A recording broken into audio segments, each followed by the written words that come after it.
Ayon sa United Nations, ang Yemen ay nakalubog pa rin sa pinakamasamang krisis sa humanitarian.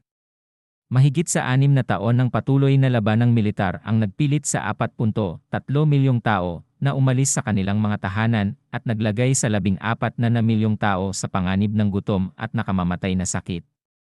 Humigit kumulang 80% ng populasyon ng Yemen, 24 milyong tao, ang lubhang nangangailangan ng tulong na makatao.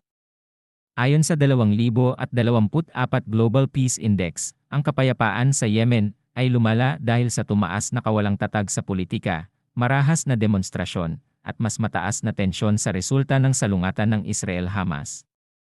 Nakalulungkot, tumindi ang mga pag-atake ng Houthi missile at drone noong huling bahagi ng 2023 na nagbabanta sa mga ruta ng Red Sea at Gulf of Aden.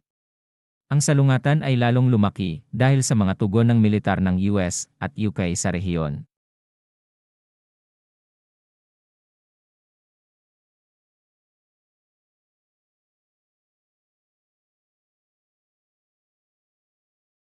Ang kahirapan at kaguluhan sa politika ay isang pang-araw-araw na pangyayari sa Democratic Republic of the Congo, kung saan ang mga rebelde, armadong puwersa ay gumagala sa ilang lugar kung gusto nila. Ang mga krimen, kabilang ang pagpatay, panggagahasa, pagkidnap, pagnanakaw ng sasakyan, pagnanakaw, at pagnanakaw sa highway ay medyo karaniwan. Maging ang mga natural na sakuna, gaya ng baha, lindol, at pagsabog ng bulkan, ay nababahala. Tulad ng South Sudan, ang DR Congo ay nakaranas lamang ng maliit na pagkasira sa GPI sa pagitan ng 2023 at 2024 mula 3.21 hanggang 3.264.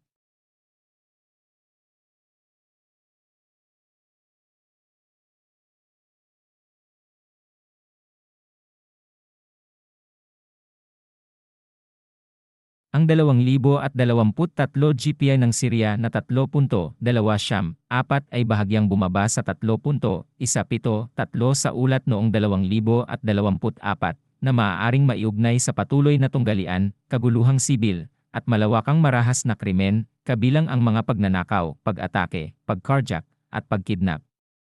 Sinalanta ng digmaang sibil ng Syria ang bansa mula noong Marso 2011 at ito ang pangalawang pinakanakamamatay na digmaan sa ika-21 siglo. Noong Marso 2019, 5.7 milyong tao ang tumakas sa Syria at mahigit 6 na milyon ang lumikas sa loob ng bansa. Ang armadong tunggalian ay kadalasang umiiral sa pagitan ng gobyerno at mga grupo ng oposisyon na may kaunti hanggang sa walang tuntunin ng batas o kaayusan sa labas ng kabisera ng bansa na Damascus.